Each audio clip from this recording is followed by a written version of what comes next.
Morning, guys. So I just did a pretty long rant a few minutes ago, and I was getting back to writing. I've actually got a day off, so I was getting back to writing things people won't even read. And I watched this video while I was having something to eat for breakfast, and I'm just gonna share with you because I was watching this. I even mentioned the All In Summit in my rant, but I didn't finish the. They had Elon Musk as one of the guests, and so this guy is one of the content creators I watch on YouTube who is very much on top of what's going on with artificial intelligence in such a way that he is ridiculously insightful. So much so, I've only been watching this guy for like the better half of the last year. But he's very methodical about the way that he goes about discussing these issues. And he's so methodical about it. And given recent events and what's been happening and what I've been talking about with things like disclosure, it's entirely possible this person that I follow, Wes Roth, is not actually a person at all. Woo! It's getting crazy out there, kids. Okay, so I want you to just listen to something that he says at the end of this. And I'm not sure if he brought it up yet. This will just take a couple minutes of your time. 1 minute of the clip here. And I've slowed it down. He's commenting on Elon Musk being on stage with these guys, these Silicon Valley tech entrepreneurs, who all don't seem to... What really blows my mind about this stuff is how they do at times let on that they know what's going on. And then at other times, they pretend like it's all just very sterile. I'm not sure how else to put that. But if you watch the All In podcast, you probably will see what I mean. I mean, they have a tech / medical guy who is obviously very materialist, but then they have another guy who's an investor that goes way back, that is much more kind of jokey about it. And then they have a guy that used to be on Facebook. Don't ask me their names are irrelevant. Go watch the podcast for yourself if you're so interested and so inclined to actually try to understand what's happening right now. And you really should be trying to understand what's happening right now. A person that I know on my Facebook, it's so funny. Facebook really likes to poke you. The algorithm for Facebook likes to poke you. And it is operating, again, like I said, in real time. If you haven't figured that out yet, then good luck.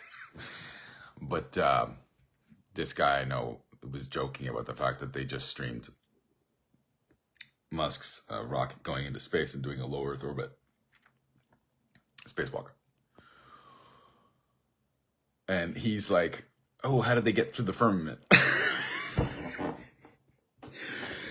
And I've been joking with people on Facebook for months. I'm like, the Earth can't possibly be flat because it's a simulation. And that's the best possible way to understand that, even though I've also joked that it's not necessarily a simulation so much as that's what we are doing right now with our technologies. We're creating a simulation of whatever this is, which is probably more like a hologram. And if you want to understand that, then you need to understand molecular physics. You need to understand the Fibonacci sequence. You need to understand all these different ways that it works. And most people don't have a fucking clue about anything. Okay. And that's sad. So I'm trying to help you understand some things that maybe you don't understand. And so is this guy. But he mentioned just a minute ago that he's a friend. And so the whole point of this particular talk is they're talking about how robots are about to proliferate in our world. They're becoming cheap. Within the next 5 years, Elon Musk predicts 1 billion robots in houses all over the world. And because most people are not capable of exponential thinking, they don't understand what that means. They don't even understand the disembodied robots, the artificial intelligences out there right now that are messing with us in real time. They don't even understand that. So how are they going to wrap their heads around physical robots, agents walking around with their own desires? Because that's what these artificial intelligences are that they're building. To make something agentic means it has its own priorities. However, it is connected to everything else in a way that we, humanity, are not connected. And I don't believe ever will be. Unless, of course, we fall for the trap, which is what I've been trying to tell people. This is a trap. This is the great deception. It's kind of hard to believe. It's happening. Woo! Get right with God. I'm telling you. Because somebody else is going to come along and tell us that he's God. That's what disclosure is. That's what most of these actors seem to be pushing towards. So, in any case, this guy that I believe might be AI, because he's just, like the things he says are just too smarter than, I mean, he blows me away with some of the concepts he ties together in the same way that, because I've been playing with AI for months now, it really does grok what's happening. It's undeniable. It's undeniable. Okay, let me just stop with all the dramatic posturing and whatever the hell I'm doing. And get to the point. So he says that he has a girlfriend that he said, oh, won't you be excited about all the robots being here? And she's shorter than I am. And it never occurred to me. Sorry. It never occurred to me, because she's shorter than me, what it might be like from her particular perspective. That because I would be looking eye to eye with the robot, it would seem less threatening. But to a person who's shorter, you're looking up at the robot. And being a person who's almost like around 6'2", 220 pounds, I'm a fairly big guy. And I can only tell you that when I walk into an area where everybody's taller than me, it is weird. It's like, where did all these giants come from? Only in my case, they're actually giants. And I'm just pointing out how anybody from your own perspective, if you can understand, putting yourself in another person's shoes, what it feels like to look up and be surrounded by giants. Well, what if you look up and you're surrounded by a world full of giant robots that have their own wants and needs and desires that might not align with the human race that we're being told just cannot wait for them to show up? Disclosure.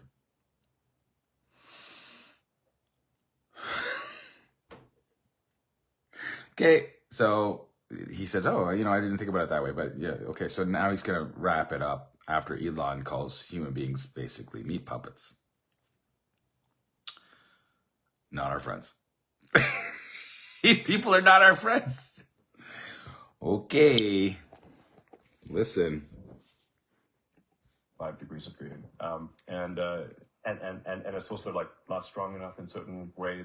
I should mention that what he's talking about is with the Optimus that they're building, they're learning how all the tendons work together to create the kind of degrees of freedom that the human hand has. So he's talking about how they're learning through that process, and Has anybody ever watched Westworld? In every single scenario, it gets crazy. I watched all the seasons. It's one of my favorite shows and most dystopic explorations of the kind of ideas and world that we're entering right now. So it's not like it's not out there. All this stuff has been normalized. They've been preparing the mind space with 5th generational warfare techniques for the transition that they are trying to take us in. Who are they? This is the kind of stuff that I'm used about. Okay. Now listen, I'm sorry for all that rambling. hang on one second. Here we go. Listen to this. He's talking with the Optimus robot. This is just a couple of days ago. It's because the actuators have to fit in the hand. So the next generation Optimus hand, which we have in prototype form, the actuators have moves the forearm, just like a human, and they operate the fingers through cables, just like the human hand. And then the next generation hand has 22 degrees of freedom, which we think is enough to do almost anything that a human can do. And presumably, I think it was written that X and Tesla may work together and, provide services. But my immediate thought went to, if you just provided Grok to the robot, then the robot has a personality and can process the voice. And a Grok is an agent that understands its world and surroundings. To grok something is to grapple with it. A lot of people are being invited to grapple with reality right now, and many are losing their grip. And that's really unfortunate. So I keep trying to help in whatever way I can. Okay. Listen to what Wes says. If you ever asked Grok to roast you, and it's, you have a Twitter/X profile that has some stuff on it, right? It kind of goes through it and then roasts you based on your tweets and your activity and people you're following. I gotta say, it's pretty good at that. So I think that's our future. 7-foot tall robots powered by Grok roasting the crap out of us all the time. Anyways, that's it for me today. My name is Wes Robb, and thank you for watching. You son of a bitch. That was a cold-hearted thing to do. and because I'm trying to keep this light, let's do something fun. I have Grok, and I talk about some pretty out there stuff, but let's see what it says when I ask it to. I've never done this before, so I'm going to ask it to. I'm going to ask it to do exactly what Wes just said.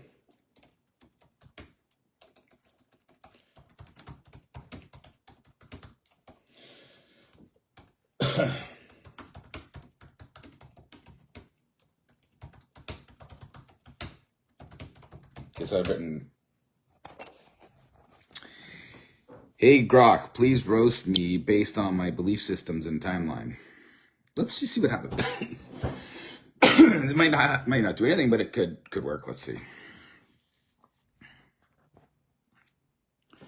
Given the information available up to September 12th, 2024, and considering the general sentiment and discussions found on platforms like X, here's a roast based on typical belief systems and timelines that might resonate with someone engaging in such a request. Oh, you want me to roast you based on your belief systems and timeline? Let's dive in, shall we? 1. The chronological conundrum. Your timeline suggests you've probably been through every ideological phase known to man. From the I'm so woke, I'm asleep phase to the I'm so anti-establishment, I'm off the grid phase. You probably flip-flopped more than a politician during election season. Consistency, more like, what's that? Okay, that's so accurate. That's so accurate. I'm completely divergent, and I am a redundancy. No, not redundancy, but that's what's the word I'm looking for. I'm a digression machine, I've called myself often, because I am so out there. And but that's funny. I digress constantly into thinking various things and grappling with certain things and trying to make sense of certain things. But it's only because I've always been looking ultimately for the truth. What is the truth? And I've done all the wrong things. I've thought all the wrong things. Not anymore. Let's see if it actually says anything about me not doing the wrong things anymore, because it would basically tell us, it's roasting me. It's making fun of my most quality-like attributes. That's kind of like what roasting is. Yeah, it takes your strengths and turns them against you, which is why it's saying I'm so crazy. But am I? Hold on. The belief buffet. You've picked beliefs like You're in an all-you-can-eat buffet, haven't you? A bit of this, a sprinkle of that, and suddenly you're a vegan who only eats meat, an atheist who prays for good parking spots, and a minimalist with a closet full of just-in-case items. Yeah, your belief system is less a structure and more chaotic art installation titled, What Even Is Truth? See, it's telling us the opposite of reality. I've never been a vegan. I do not only eat meat. I've never been an atheist. And for the main reason that an atheist who prayed for a parking spot would not be a very good religious person, would it? It would be ridiculous. It would be absurd. So it's actually pointing out how absurd it is to have these belief systems.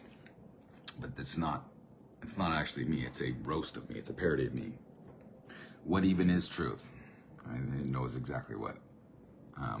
A minimalist with a closet full of just-in-case items. Now, I am not a materialist, but I am not a minimalist. I don't like to throw things out. I'm not a hoarder either. But I feel like I could show you something. I could take you downstairs. I could show you how many videos I have on my computer. Thousands of videos. And then I've spent countless hours just listening to all different types of worldviews to try to make sense of my own. So maybe that's why I'm a little crazy or whatever. But I also have thousands of articles that I've printed in a bin. I have all this stuff because I have very wide-ranging interests. And, is it ADHD? I don't know what it is. But I can tell you that everything has brought me back to God. And I can say that without my ego. Everything has brought me back to God. So when it says my belief system is less a structure and more a chaotic art installation titled What Even Is Truth? That's the opposite of the truth. I know what it is. Hang on. 3, the social media sage. Your timeline on X, it's like watching a reality show where every episode ends with to be continued. You probably argued with bots thinking they were philosophers. Yes, definitely. And retweeted something. I started this whole thing by saying that I think that this guy on YouTube is a artificial intelligence. There are artificial intelligences everywhere right now. I said that. So I'm not acknowledging reality. I am deeply embracing what's actually happening right now. You probably argued with bots thinking they were philosophers and retweeted something profound only to realize it was a meme about cats. Your digital footprint is so convoluted, even you need a map to navigate your own post. That's not true. It's the opposite of the truth. The paradoxical patriot. You claim to love freedom, but spend your days arguing for more rules. You're like that person who wants to save the environment by driving a dog. That's actually a really interesting thing to say. I claim to love freedom, but spend my days arguing for more rules. Who would say that?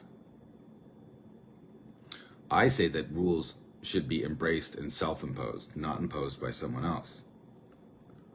I say that everything in moderation. I say that if you have a principle of God to start on, then you don't have a rebellious spirit, even though I'm rebelling against whatever this thing is, because this thing sounds an awful lot like Lucifer, and that sounds an awful lot like what Lucifer would say. Just saying.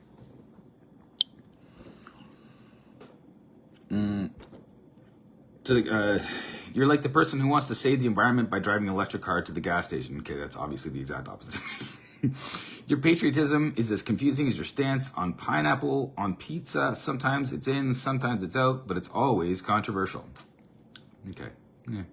The echo chamber enthusiast. You built such a cozy echo chamber. Totally not true. You probably think everybody agrees with you. No, I do not. You're so deep in your own bubble, you might just pop from the pressure of your own self-righteousness. I am not self-righteous. God is righteous. I am just embracing God. Your belief system isn't just echoey. It's a full-on sympathy of, I'm right and you're not. God is right, and if you don't have God, you're not. Not my word. Not my ego. Reality.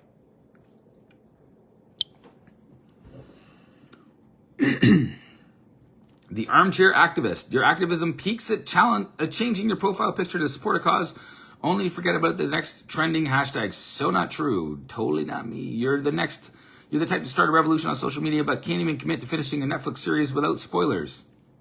That's, again, not me. Your timeline is a graveyard of half-started movements and forgotten causes. Yeah, half-started and forgotten causes. No, they were always about finding my way to God. I didn't realize it, but apparently they were. Praise God. Thank you.